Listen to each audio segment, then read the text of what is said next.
जय श्री राधे।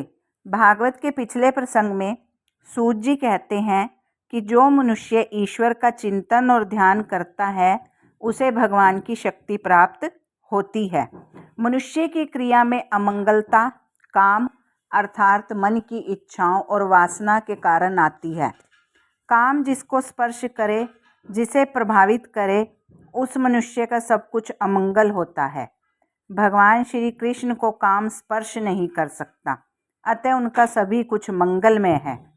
जिसके मन में काम हो उसका स्मरण करने से उस मनुष्य के मन में भी काम आएगा। इसीलिए कहा गया है, सकाम के चिंतन से मनुष्य में सकामता आती है और निष्काम के चिंतन से मन निष्काम बनता है। शिवजी का रूप भले ही अमंगल है, फिर भी उनका स्मरण मंगल में है, क्योंकि उन्होंने काम को जलाकर भस्मीभूत कर दिया। मनुष्य जब तक सकाम है तब तक उसका मंगल नहीं होता है। ईश्वर पूर्णतः निष्काम है, अतः उनका ध्यान धरो, स्मरण करो। परमात्मा बुद्धि से परे है। मनुष्य श्री कृष्ण का ध्यान करके निष्काम बन सकता है।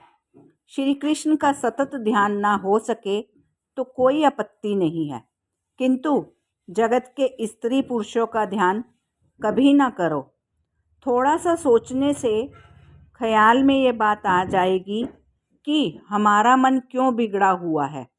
संसार का चिंतन करने से मन विकृत होता है। प्रभु का चिंतन स्मरण करने से मन सुधरता है। जीव अमंगल है, प्रभु मंगल में है। मनुष्य की काम वृत्ति नष्ट हो जाए तो सब कुछ मंगल हो जाता है।